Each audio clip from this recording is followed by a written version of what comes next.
সত্যি করে বলো আমাদের মানে একদম ছোট্ট, মানে 16 বছরই হয়নি। বাই দ্য ওয়ে, বিয়ে করে কেমন আছো? খুব ভালো আছে। ভীষণ ভালো আছি, মানে এত ভালো আমি কোনোদিন কাটি। আমার জীবনের সেরা সময় কাটছে বিয়ে। এটা কিন্তু মন থেকে বলছি না না, মন থেকে একদম from bottom of my heart. কারণ বাড়িতে ফিরতে হবে এরপরে, তাই একদমই তাই। তার মধ্যে আজকে আমার পয়লা বৈশাখ। বাই দ্য ওয়ে, বছরের প্রথম দিনই যাটা আজকে আমরা দেখবো বা জানবো যে পূজাদি এবং দাদার, মানে দিদি বলছি আবার, পূজার আর দাদার আউটফিটের কি প্রাইস আছে। পূজার এই শাড়িটা কি প্রাইস?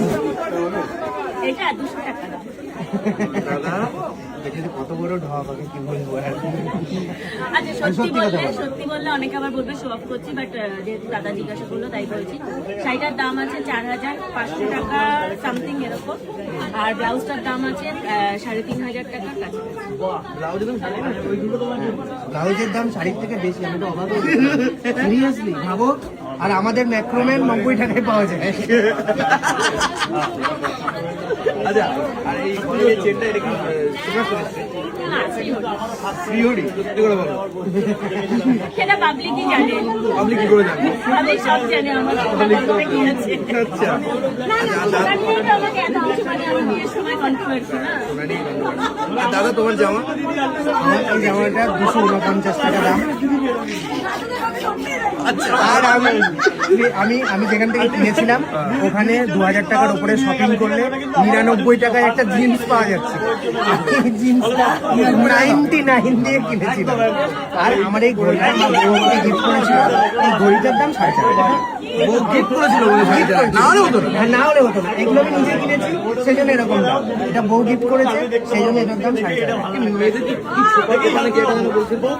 না, আমি বলছিলাম যে তুমি যেরকম বললে যে বিয়ের পর কেমন আছো, বাট আমি এটা মানে সবাইকেই বলবো যে মানে এই 2026-এ দাঁড়িয়ে মানে মেয়েরা যদি সার্ভাইভ করতে হয় মানে বিয়ের পর? সমাজের সাথে, শুধু বরের সাথে নয়, গোটা সমাজের সাথে মেয়েদেরকে সার্ভাইভ করতে গেলে মেয়েদের চোপা আর খোপা মাস্ট। যে মেয়ের চোপা আর খোপা নেই সে এই মার্কেটে সার্ভাইভ করতে পারবে না। ওই সবার কাছ থেকে মুখ ঝামটা শুনে লাঠি ঝাঁটা খেয়ে বেঁচে যাবে। কিন্তু আমি যে খেতে ভালোবাসি আলুর চোখা।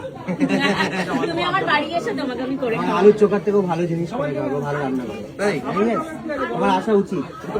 এই তুমি এসে আমাদের বাড়িতে একদিন খাবার খেয়ে রিভিউ দাও যে আমার বউ কেমন রান্না করে। পাগল নাকি? না না না না, না না, সত্যি ভালো রান্না করে, সত্যি ভালো রান্না করে। এটা এটা একদম মন থেকে বলেছে, আমরা মেনে নিয়েছি। কিন্তু আগের দুটো জিনিস একদম মন থেকে বলেনি, আমরা বুঝে গেছি। না না, আমি খুব ভালো। এবার ওরা ঝামেলা করুক, আমরা আসি।